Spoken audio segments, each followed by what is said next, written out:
విద్యార్థులకు ఇచ్చే fee reimbursement సొమ్మును సెమిస్టర్ వారీగా కళాశాలల ఖాతాల్లో జమ చేస్తామని విద్యా ఐటీ శాఖల మంత్రి నారా లోకేష్ చెప్పారు. గత ప్రభుత్వ హయాంలో ఉన్న 4,000 కోట్ల బకాయిలను కూడా రాష్ట్రం ఆర్థికంగా కుదుటపడ్డాక విడతల వారీగా చెల్లిస్తామని హామీ ఇచ్చారు. తిరుపతిలో శ్రీ పద్మావతి మహిళా విశ్వవిద్యాలయంలో 7.5 కోట్లతో నిర్మించిన ఖేలో ఇండియా మల్టీపర్పస్ ఇండోర్ మైదానం, ఏరోబిక్స్, తైక్వాండో, యోగా కేంద్రాన్ని ఐటీ శాఖల మంత్రి నారా లోకేష్ ప్రారంభించారు. ఇండోర్ మైదానంలో క్రీడాకారులతో సరదాగా షటిల్ ఆడారు. పరిశోధనలు, ఆవిష్కరణలపై యువత దృష్టి పెట్టాలని మంత్రి కోరారు. పద్మావతి మహిళా విశ్వవిద్యాలయానికి అంతర్జాతీయ స్థాయి ఖ్యాతి దక్కేలా విద్యార్థినులు కృషి చేయాలని పిలుపునిచ్చారు. జాతీయ, అంతర్జాతీయ స్థాయిలో ఆంధ్రప్రదేశ్ విద్యార్థులు రాణించేలా వర్సిటీల విద్యా విధానంలో సమూల మార్పులు తెస్తామన్నారు. ప్రభుత్వంతో పాటు ప్రైవేట్ ఇంజనీరింగ్ విద్యను కూడా సమాంతరంగా అభివృద్ధి చేసి మెరుగైన ఉద్యోగావకాశాలు కల్పిస్తామన్నారు. జగన్పై చేసిన పోరాటం కంటే 3 రెట్లు అధికంగా విద్యా వ్యవస్థలో సంస్కరణల కోసం చంద్రబాబుతో పోరాడుతున్నానని లోకేష్ వ్యాఖ్యానించారు.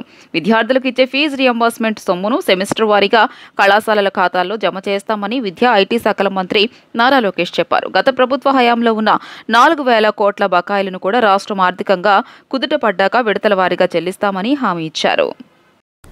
ఏ రాష్ట్ర రైతులు నష్టపోకుండా అందరి శ్రేయస్సు కోసం సంప్రదింపుల ద్వారా సమిష్టి నిర్ణయాలు తీసుకునేలా కృషి చేద్దామని ఆంధ్రప్రదేశ్, తెలంగాణ, కర్ణాటక రాష్ట్రాల జలవనరుల శాఖ మంత్రులు నిర్ణయించుకున్నారు. కర్ణాటక జలవనరుల శాఖ మంత్రి డీకే శివకుమార్తో తుంగభద్ర అంశాలపైన, తెలంగాణ మంత్రి ఉత్తమ్ కుమార్ రెడ్డితో శ్రీశైలం, సాగర్ జలాల అంశాలపైన మంత్రి రామనాయుడు చర్చించారు. రాజస్థాన్లోని ఉదయ్పూర్లో అఖిల భారత స్థాయి జలవనరుల మంత్రుల సమావేశం సందర్భంగా రాష్ట్ర మంత్రి నిమ్మల రామనాయుడు, తెలంగాణ మంత్రి ఉత్తమ్ కుమార్ రెడ్డి, కర్ణాటక మంత్రి డీకే శివకుమార్ బుధవారం సాయంత్రం సమావేశమయ్యారు. ఏ రాష్ట్ర రైతులు నష్టపోకుండా నీటి వివాదాలను సానుకూలంగా పరిష్కరించుకుందామని మంత్రులు నిర్ణయించుకున్నారు. కృష్ణా జలాలపై మాట్లాడేటప్పుడు కేవలం ఈ ఏడాది నదిలో లభ్యమైన నీటిని దృష్టిలో పెట్టుకుని చర్చించుకోవడం సరికాదని రామనాయుడు అన్నారు. తెలంగాణ మంత్రి ఉత్తమ్ కుమార్ రెడ్డి, కర్ణాటక మంత్రి డీకే శివకుమార్ ఇద్దరితో కృష్ణా అంశాలు చర్చకు వచ్చాయి. నిజానికి దిగువన ఉన్న ఆంధ్రప్రదేశ్కు కృష్ణా జలాలు సరైన సమయంలో అందక ఇక్కడి రైతులు చాలా ఇబ్బంది పడుతున్నారని చెప్పారు. 10 ఏళ్లుగా కృష్ణా జలాల లభ్యత ఎలా ఉందో దృష్టిలో పెట్టుకోవాలన్నారు. ఆల్మట్టి, నారాయణపూర్, జూరాల వంటి ప్రాజెక్టులు నిండితే తప్ప శ్రీశైలానికి నీళ్లు రావని తెలియజేశారు. ఈ పరిస్థితిలో కృష్ణా డెల్టా, సాగర్ ఆయకట్టుకు నీళ్లందించడం కష్టంగా మారిందన్నారు. శ్రీశైలం, నాగార్జున సాగర్ జలాశయాల్లో ఉన్న నీటిని వినియోగించుకునే విషయంలో తెలంగాణ, ఏపీ అధికారులు సమన్వయం చేసుకోవాలని సూచించారు. 2 రాష్ట్రాల రైతులకు ఇబ్బంది లేకుండా, తాగునీటికి సమస్య రాకుండా ఈ నీటిని సమర్థంగా పరస్పర అంగీకారంతో జూన్ వరకు సరైన ప్రణాళికతో వినియోగించుకుందామని మంత్రి రామనాయుడు ఉత్తమ్ కుమార్ రెడ్డితో తెలియజేశారు. తుంగభద్ర నదిలో పూడిక నేపథ్యంలో ప్రత్యామ్నాయంగా కర్ణాటక కొన్ని ప్రాజెక్టులు ప్రతిపాదిస్తోంది. ఇందుకు ఆంధ్రప్రదేశ్ నుంచి సానుకూలత అవసరమని కర్ణాటక జలవనరుల శాఖ మంత్రి డీకే శివకుమార్ మంత్రి రామనాయుడుతో అన్నారు. దీనిపై ముఖ్యమంత్రి చంద్రబాబును కలుస్తామని, అపాయింట్మెంట్ కావాలని తెలియజేశారు. తొలుత ఈ ప్రతిపాదనలపై 2 రాష్ట్రాల అధికారుల స్థాయిలో సమావేశాలు నిర్వహించుకుందామని రాష్ట్ర మంత్రి రామనాయుడు ప్రతిపాదించారు. ఆ తర్వాత సీఎం వద్దకు ఈ అంశాలు తీసుకువెళ్లొద్దని పేర్కొన్నారు. కృష్ణా, గుంటూరు పట్టభద్రుల ఎమ్మెల్సీ ఎన్నికల్లో కూటమి అభ్యర్థి ఆలపాటి రాజేంద్ర ప్రసాద్ను భారీ మెజారిటీతో గెలిపించే బాధ్యత ప్రతి ఒక్కరూ తీసుకోవాలని తెలుగుదేశం, జనసేన, బీజేపీ నేతలు పిలుపునిచ్చారు. పట్టభద్రులకు మంచి చేసేలా తన వంతు కృషి చేస్తానని కూటమి అభ్యర్థి ఆలపాటి హామీ ఇచ్చారు.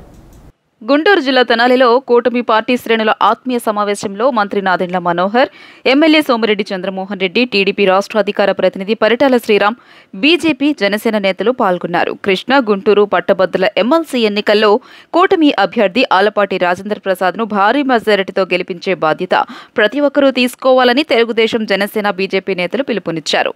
వైసీపీ ప్రభుత్వ అరాచకాలపై గతంలో కలిసికట్టుగా పోరాడామని, ఇప్పుడు అలాంటి స్ఫూర్తిని కొనసాగించాలన్నారు. పట్టభద్రులకు మంచి చేసేలా తన వంతు కృషి చేస్తానని కూటమి అభ్యర్థి ఆలపాటి హామీ ఇచ్చారు. మంచి ప్రభుత్వానికి, అభివృద్ధి చేసే ప్రభుత్వానికి, నాయకత్వానికి మరొకసారి మనం మద్దతు పలకాలి. ఆ నేపథ్యంలో నా ఎన్నిక అనివార్యమైతే దాన్ని విజయంగా మార్చుకొని ఒక మంచి సందేశాన్ని, సంకేతాన్ని ఇవ్వాల్సినటువంటి బాధ్యత మనందరి మీద ఉంది అని చెప్పి భావాన్ని మీ అందరికి తెలియజేస్తున్నాం.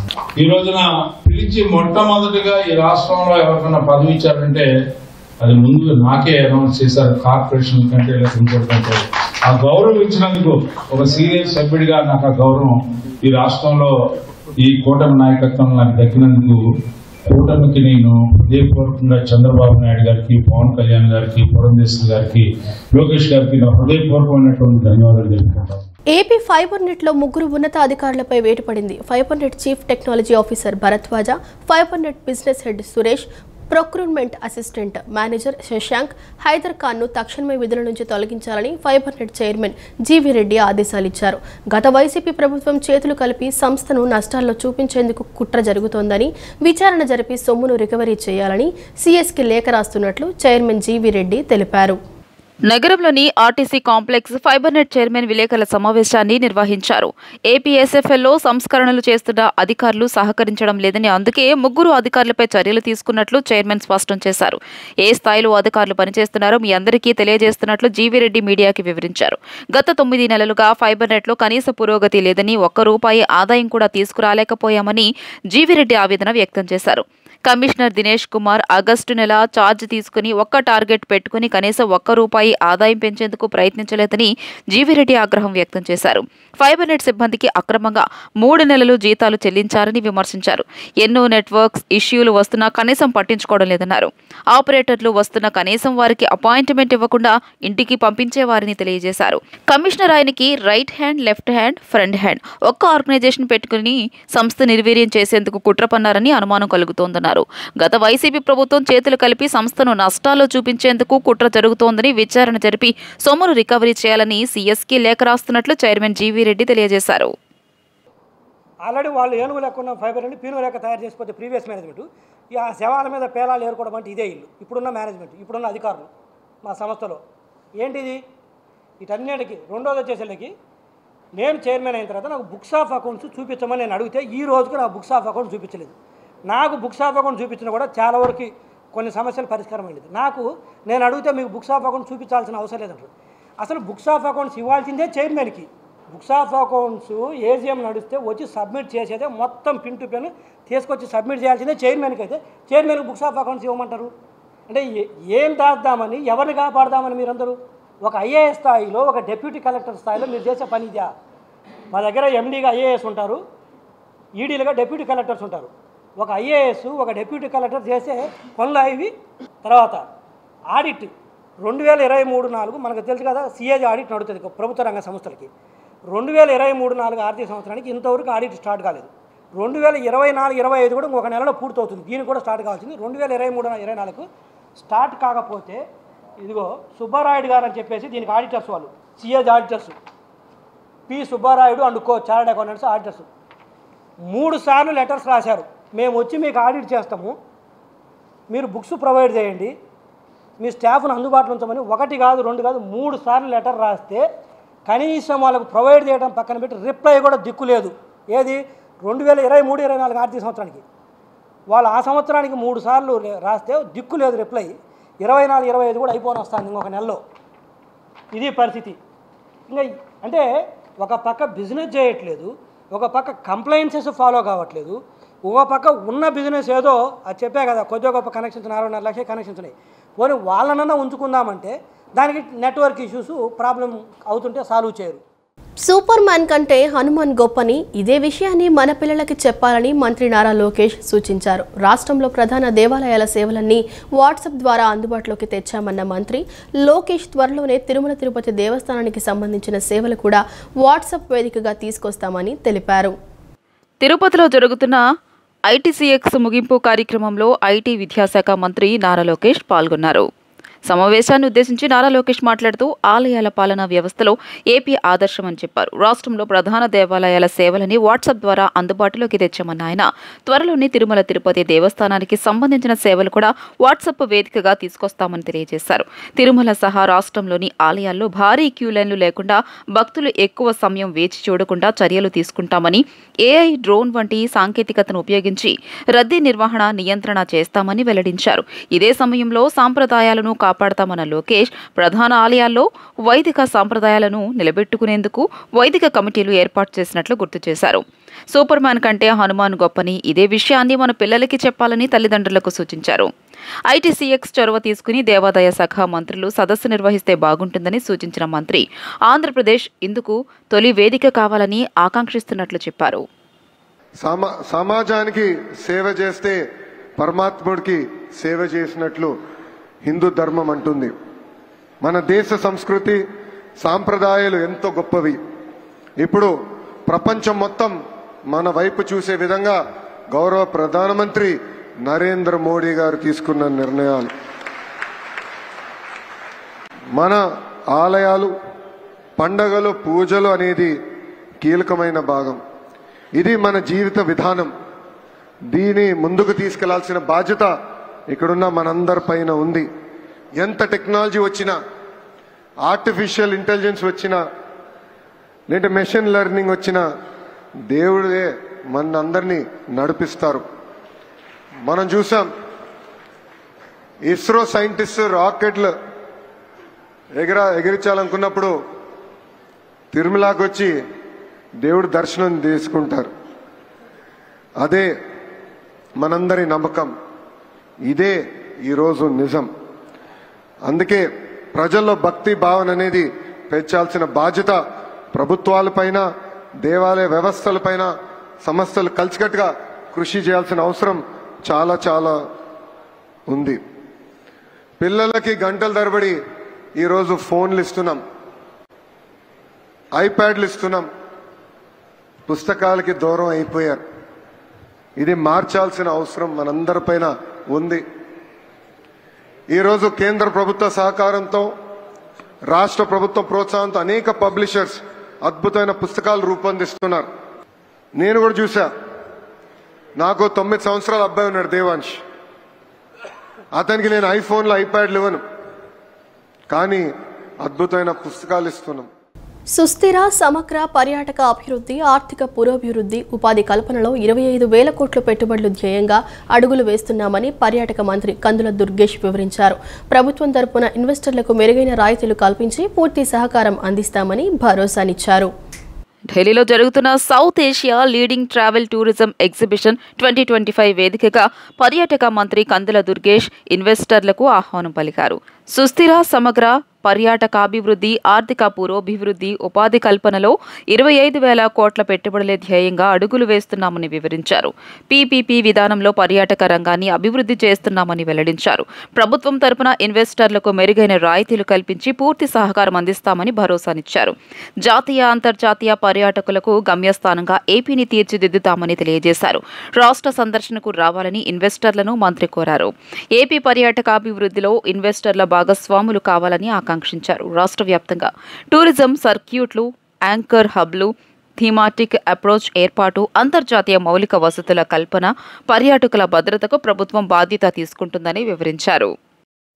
వైసీపీ నేత మాజీ ఎమ్మెల్యే వల్లభనేని వంశీకి ఎదురుదెబ్బ తగిలింది. ఆయన దాఖలు చేసిన ముందస్తు బెయిల్ పిటిషన్ను ఏపీ హైకోర్టు కొట్టివేసింది. గన్నవరం తెలుగుదేశం పార్టీ కార్యాలయంపై దాడి కేసులో ముందస్తు బెయిల్ కావాలని వంశీ పిటిషన్ దాఖలు చేశారు. దీనిపై విచారణ చేపట్టిన ఉన్నత న్యాయస్థానం ఆయన పిటిషన్ను కొట్టివేసింది.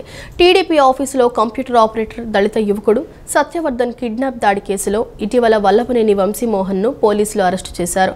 ప్రస్తుతం ఆయన విజయవాడ గాంధీనగర్లోని జిల్లా జైలులో ఉన్నారు. ప్రపంచవ్యాప్తంగా ఉన్న హిందువులకు ఛత్రపతి శివాజీ మహారాజ్ జయంతి ఉత్సవాలు గొప్ప చైతన్య స్ఫూర్తిగా భావించాలని అన్నారు. విజయవాడ పట్టణంలో సత్యనారాయణపురం అనేది ధార్మిక ఆధ్యాత్మిక కేంద్రమని, ఇక్కడి నుంచి ఎన్నో ఆధ్యాత్మిక కార్యక్రమాలు జరిగాయని, బీఆర్టీఎస్ రోడ్డుకు ఛత్రపతి శివాజీ మార్గ్గా నామకరణం చేసి విగ్రహాన్ని ప్రతిష్ఠించుకునేందుకు చర్యలు తీసుకోవాలన్నారు.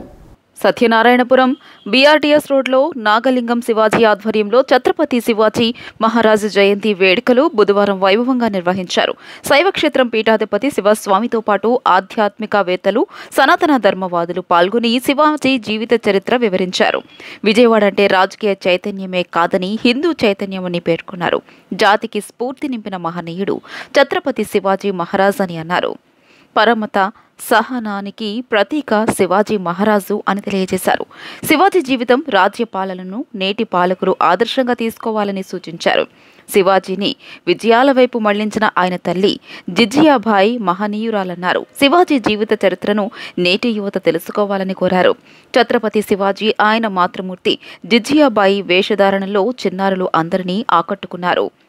విజ్ఞాన విహార్ విద్యార్థులు ప్రదర్శించిన ఘోష్, చింతా వెంకట్ బృందం చేసిన సంప్రదాయ నృత్యాలు అందరినీ అలరించాయి. ఈ కార్యక్రమంలో రాష్ట్రీయ స్వయం సేవక విభాగ ప్రచారక నవీన్, న్యాయవాది వేముల హజరత్తయ్య గుప్తా, తాళ్లయ్యపాలెం శైవ పీఠాధిపతి శివస్వామి, నాగలింగం శివాజీ, చల్లా లక్ష్మీనారాయణతో పాటు విశ్వ హిందూ పరిషత్ నాయకులు పాల్గొన్నారు.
ప్రపంచవ్యాప్తంగా ఉన్న హిందువులకి ఈ యొక్క జయంతి ఉత్సవాలు ఒక గొప్ప చైతన్య స్ఫూర్తిగా మనం భావించుకోవాలి.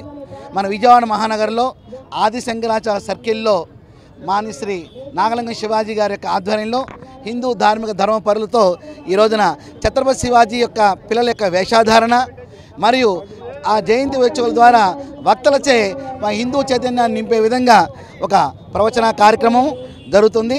ఎలా అయితే జై శ్రీరామ్ అనే నినాదంతో ఆధ్యాత్మిక చైతన్యం భారతీయుల్లోకి స్ఫూర్తిదాయకంగా ఉన్నదో ఈ రోజున జై శివాజీ అనేది హిందువుల యొక్క హృదయ స్పందనగా మేము చైతన్యంగా తీసుకెళ్తున్నాం. విజయవాడ పట్టణంలోనే సత్యనారాయణపురం అనేది ధార్మిక ధర్మపులకి ఆధ్యాత్మిక కేంద్రం. ఇది ఇక్కడ నుంచి ఎన్నో ఆధ్యాత్మిక కార్యక్రమాలు జరిగినాయి. అటువంటి ఈ స్థానంలో ఈ యొక్క స్థానానికి శివాజీ మార్గ్గా ఏర్పాటు చేసి ఆ ఛత్రపతి శివాజీ విగ్రహాన్ని ప్రతిష్ఠ చేసే విధానంగా ప్రభుత్వం సత్వరమైన చర్యలు కనుగొనాలని చెప్పేసి ప్రభుత్వ రంగంలో పనిచేసే ఉద్యోగి విధి నిర్వహణలో మరణించిన, తీవ్రంగా గాయపడిన ఆ కుటుంబాన్ని ప్రభుత్వం లేదా సంబంధిత ప్రభుత్వ రంగ సంస్థ ఆదుకోవాలి. కుటుంబంలో ఒకరికి కొలువు ఇచ్చి బాధిత కుటుంబంలో భరోసా నింపాల్సి ఉంటుంది. పుట్టెడు దుఃఖంలో ఉన్నవారిని ఆదుకోకపోగా అడ్డగోలు ఆదేశాలిచ్చి మరీ కష్టాల పాలు చేసింది జగన్ సర్కార్. ఇప్పుడు ఆ బాధితులంతా కూటమి ప్రభుత్వంపైనే కొండంత ఆశలు పెట్టుకున్నారు. ఆదుకోవాలని వేడుకుంటున్నారు. సీఎం చంద్రబాబు మానవతా దృక్పథంతో ఆలోచించి ఆదుకోవాలని బాధిత కుటుంబాలు విన్నవిస్తున్నాయి. కన్నీటి పర్యంతమవుతున్న వీరంతా తమను ఆదుకోవాలని వేడుకుంటున్న వీరు ఆర్టీసీ ఉద్యోగులు. సంస్థే సర్వస్వం అని భావించి ప్రాణాలు సైతం లెక్క చేయకుండా రేయింబవళ్లు పనిచేసి ఊహించని రీతిలో ప్రమాదాల బారిన పడి మంచాన పడ్డ ఉద్యోగులు. కాలు కోల్పోయిన వారు, కొందరైతే చేతులు, ఇతర అవయవాలు కోల్పోయిన వారు మరికొందరు. పక్షవాతం, గుండె, కిడ్నీ సంబంధిత వ్యాధులతో మంచాన బారిన పడేవారు ఎందరో. అలాంటి వారు ఆశలు అన్నింటినీ జగన్ ప్రభుత్వం వమ్ము చేసింది. మెడికల్ అన్ఫిట్ వారసులు ఉద్యోగులు ఇచ్చేది లేదని తేల్చి చెప్పడంతో వారంతా రోడ్డున పడ్డారు. కార్యాలయాల చుట్టూ గోడు వెళ్లబోసుకుంటున్నారు. ఇది ఒక్కరి ఆవేదన కాదు. వారిలో ఎవరిని కదిపినా దీనంగా కంట కన్నీళ్లొస్తాయి. ఉద్యోగం పోయి కుటుంబ పోషణ భారంగా మారడంతో తమ వారసులు సంస్థ ఇచ్చే ఉద్యోగంపై కోటి ఆశలు పెట్టుకున్నారు. కుటుంబ పెద్ద మంచాన పడటంతో బాధలను దిగమింగుకుంటూ కష్టంగా బతికిడ్చుకొస్తున్నారు. కొలువు ఇచ్చి ఆదుకోవాలని ఎన్నో ఏళ్లు ఆర్టీసీ కేంద్ర కార్యాలయం చుట్టూ ప్రదక్షిణలు చేస్తున్నా మొర ఆలకించేవారు లేరు.